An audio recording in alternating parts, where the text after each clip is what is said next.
Paryžiaus olimpinės žaidynės lygiai prieš 100 metų. 1924. Atletai rinkosi gimtajame atkūrėjo Piero de Coubertino mieste, nuotaika buvo nepaprasta. Tada pirmą kartą nuskambėjo devizas Situs Altius Fortius – greičiau, aukščiau, tvirčiau. Devizą pasiūlė pats de Coubertinas. Šituos žodžius jis siejo ne tik su sportu, bet ir su žmogaus gyvenimu apskritai. Greičiau reiškia būk pranašesnis sporto varžybose. Aukščiau būk aukštesnės moralės. Tvirčiau būk stipresnis, tvirtesnis kovoje su gyvenimo sunkumais ir negerovėmis. Lietuva dar buvo visai jauna, bet jau tvirta valstybė. Ir pirmą kartą į didžiausią sporto renginį išsiuntė mūsų atletus, futbolininkus ir dviratininkus. Nors medalių jie ir neiškovojo, šitie žmonės mums be galo svarbūs. Jie ne tik pirmieji olimpiečiai, bet ir viso Lietuvos sporto pradininkai. Vieningi, pilnomis širdimis pasididžiavimo laisva Lietuva, padarė viską, kas buvo jų galioje. Prasidėjo Lietuvos olimpinė istorija.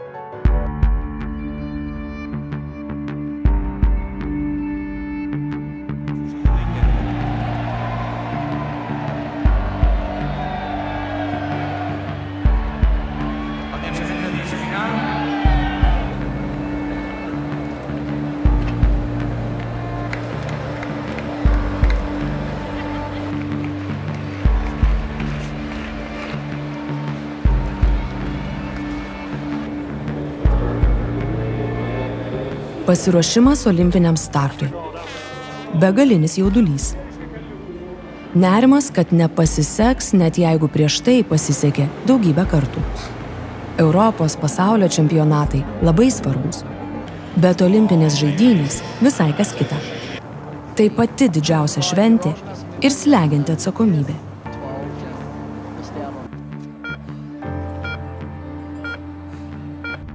Per 100 metų olimpinėse žaidynėse startavo 421 lietuvis. Ir tikrai niekas iš jų nepasakė, kad buvo lengva. Žaidynėse mąstai ne tik apie save. Galvoji apie savo šalį ir apie žmonės, kurie tavimi tikėjo. Olimpinis judėjimas nėra tik sportas, tai kažkas daugiau. Olimpinė dvasia nėra tušti žodžiai. Vien ją pajusti sportininkui yra didelis laimėjimas.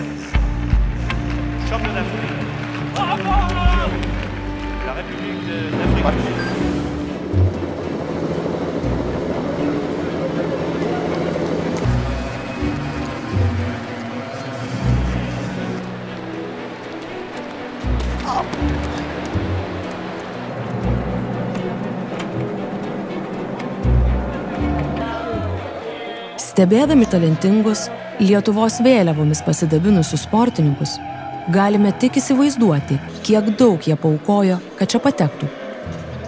Kiekvienas nori žinoti, kad padarė viską, ką galėjo, iš tikrųjų, be jokių pasiteisinimų.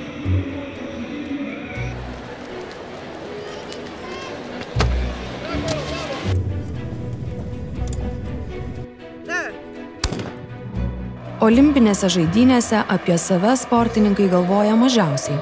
Jie galvoja apie mus.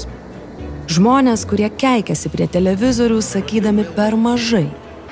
Per mažai jėgos, per silpna psichologija, per kvailas treneris, mes galėjom geriau. Žodis mes čia esminis. Be vienybės kovoti nebūtų prasmės.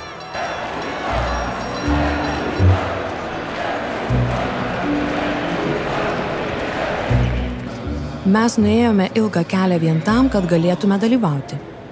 Tarpukariu trūko pinigų ir specialistų. Apie medalius niekas net nekalbėjo. Svarbiausia buvo į žaidynes apskritai patekti. Kai prieš 100 metų, deja tik trumpam tapome laisvi, tai pavyko vos 3 kartus. Lietuviai pasirodė Paryžiuje, Amsterdame ir Sankt Morice. 1937-aisiais atletams pradėjo talkinti Lietuvos tautinis olimpinis komitetas. Vilčių buvo daug ir visas jas sudaužė okupacija, bet mes niekada nenustojome tikėti. Lietuvos tautinis olimpinis komitetas atkurtas buvo anksčiau nei Lietuvos nepriklausomybė. Netrukus Tarptautinis olimpinis komitetas išsiuntė Lietuvai oficialius kvietimus dalyvauti Albervilio žiemos ir Barselonos vasaros olimpinėse žaidynėse. Mums nieko nebereikėjo laukti. Pagaliau galėjome kovoti už Lietuvą ir iš visų jėgų.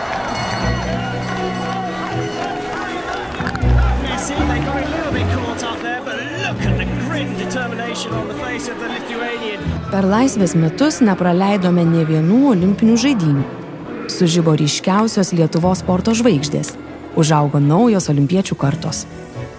Padedami Lietuvos tautinio olimpinio komiteto, rėmėjų ir įkvėpėjų, jie tapo visos Lietuvos komanda, o sirgaliai nemažiau svarbi tos komandos dalis. Kas 4 žiemas ir vasaras visa Lietuva susirenka prie ekranų palaikyti mūsiškių atletų. Niekas nenori praleisti ryškiausių momentų. Visi laukia pergalių, bet jų negali būti be vienybės. Olimpinės žaidynės kiekvienam atletui yra ne tik jo didžiausias gyvenimo įvykis, bet ir mūsų visų tikėjimas, kad esame geriausi. Galbūt visai siauroje srityje. Sporto šakoje, apie kurią prieš tai net nepagalvojome. Bet staiga atsiranda vienas žmogus. Plaukikas, dviratininkas, septynkovininkas. Net nežinome, ką tiksliai jis ten daro, bet tą akimirką esame su juo ir norime, kad nugalėtų. O jis nenugali. Griūva, pavargsta, neįmeta, prašauna, nuvilia. Retai pagalvojame, kaip jiems iš tikrųjų skauda. 4 metus. Laukia to vienintelio šanso, o kai jį gauna, niekas nevyksta pagal planą. Kiti greitesni ir gudresni, atrinkti iš milijardo, o mūsų vos daugiau nei 2 milijonai. Kai olimpinėse žaidynėse įsivaizduoji save, visada esi nugalėtojas.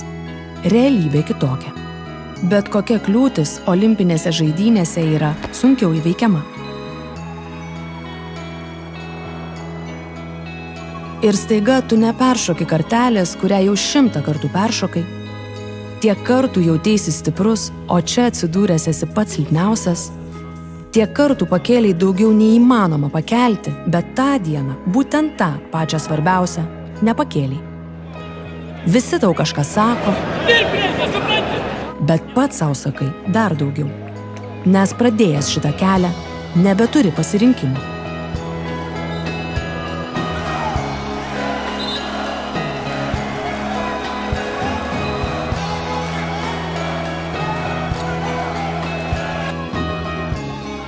Kartais nugriuvus norisi neatsikelti. Juk daugybė žmonių guli ant sofos kitiems nesukeldami nusivylimų. Bet tu taip negali. Niekas nežino, kaip tai pavyksta. Tiesiog vienu metu sutampa daug dalykų ir staiga tu gali daugiau nei įsivaizdavai, kad galėjai. Pats netiki tuo, ką padarei. Netiki, kad tu, žmogus iš mažos šalies, tądien buvai pats didžiausias. Bet tam, kad toks būtum, tavo vieno pastangų neužtektų. Už mūsų sportininkų nugarų stovi Lietuvos laisvės gynėjai. Treneriai, draugai, mamos ir tėvai. Visi, kurie tikėjo, kad tai įmanoma.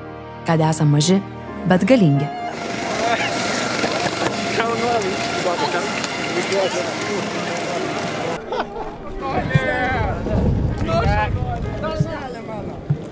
Fantastica! Fantastic! Mes laimėjom!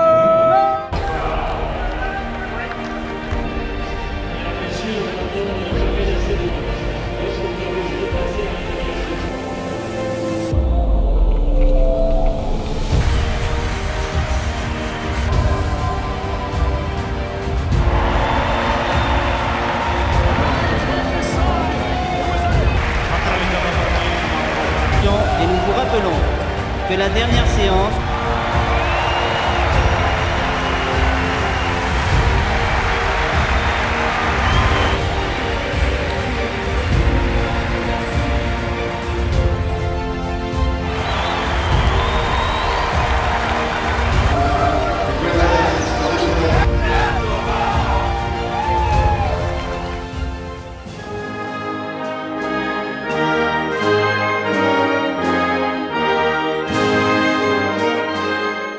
1992.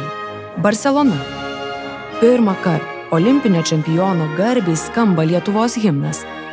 Disko metikas Romas Ubartas pirmasis iškovojo Lietuvai olimpinį auksą. Po to mūsų himnas dar skambėjo ne kartą ir dar ne kartą skambės. Iš viso mūsų sportininkai pasidabino net 69 medaliais. 26 iš jų laimėjo būdami laisvi. Per nepriklausomybės metus nebuvo nė vienų vasaros olimpinių žaidynių, iš kurių lietuviai nebūtų parsivežę bent vieno medalio. L'equip de Lituània. Didžiulis pasiekimas tokiai mažai Lietuvai, bet pats didžiausias vis tiek yra vienybė.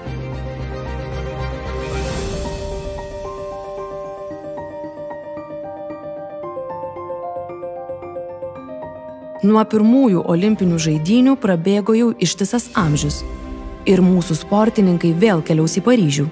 Vieningi, pilnomis širdimis pasididžiavimo Lietuvą pradėsime naują olimpinės istorijos šimtmetį.